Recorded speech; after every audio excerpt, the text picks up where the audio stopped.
The UN says hundreds of thousands of Ukrainians are on the move trying to get to safety, in many cases forced to leave everything behind. Americans like this teacher here we first met last night are also caught in the crosshairs of war. ABC's chief national correspondent Matt Gutman reports from the Ukraine-Polish border tonight. Tonight, those refugees are pressed against the checkpoints in Slovakia and pouring into Polish train stations. Hundreds of thousands of Ukrainians turned refugees are now on the move. They've been forced to leave behind almost everything they know, fleeing a war they did not ask for and a conflict they want no part of. It's probably better to leave than stay in Kyiv just in case. Among the displaced, inching their way to Poland and to safety, was American Juan Tek and his wife, Ilyana. There was an explosion right over there. So how much further? Crime caught up with him last night as his family was making their way north. We stopped to get gas, even though we have like 300 kilometers to go. The hours ticked by, their son Leon bouncing in the back. And I want to come back, but I don't know if we're going to come back. We're starting a life here, home. But now we're running. Juan can leave because he's American. The conflict not only forcing many Ukrainian families into exile, it's also splitting them apart. Ukrainian men 18 to 60 are banned from leaving, authorities holding them back to fight. So it's the women who push forward alone. We met Anna at another border crossing. Her husband was turned back right at the border after 40 hours on the road. So he had to leave the car and the family and go back? What was that like? It was awful. Thousands arriving at this Polish train station, Polish troops ladling soup and serving hot drinks. Every available space crammed with sleeping refugees on those cots, mothers curled up against infants in loud hallways. The vacant stares of the exhausted, the defeated weeping of the grandmothers abandoning the world they know, perhaps for the last time. Exile needs no translation. Imagine leaving your home and everything you own with a pair of carry-on bags.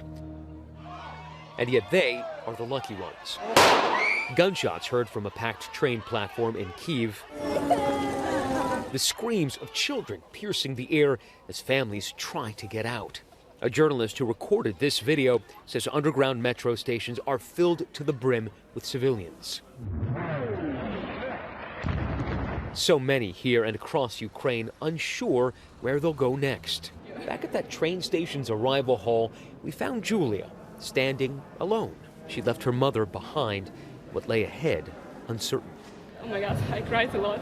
Did you? You cried when you crossed in? Yeah, I was forced to quit my country, and I didn't want it. It's like, if I want to cross my country, it should be my decision to quit my country, not that I have to.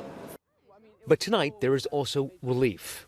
Juan Tek and his family did finally make it through after 30 hours of travel. I had an idea it was going to be long, but not this long. Exhausted, but still hopeful they'll be able to return to Ukraine one day. It was hard to realize that it happened, that somebody actually is going to bomb us in modern world. Part of me will always believe that everything's going to be normal back again, that Kyiv is going to be back normal. I do hope that the apartment where we were staying is going to be whole and nothing going to happen to it, and that people will be able to come back home eventually. Maybe after some time, but I do hope so. And Matt Gutman joins us now from that train station in Poland. Matt, I can see it is still very busy there, and we are so happy to see Juan made it out. As you mentioned, though, he's one of the lucky ones. Talk to us more about what you've seen and heard firsthand as this humanitarian crisis unfolds right before your eyes. You're watching that unfold, Stephanie. I mean, that's a family, and it's after 1 o'clock in the morning here. They're still filing past. They're dealing with everything that's got to be dealt with when you become a refugee after becoming a normal citizen of a peaceful country. And we're watching that humanitarian disaster unfold. This is a small train station in a relatively moderately sized Polish town. It is now handling 10,000 Ukrainian refugees a day. I mean, it's incredible what it looks like now versus what it looked like when we first got here a couple days ago.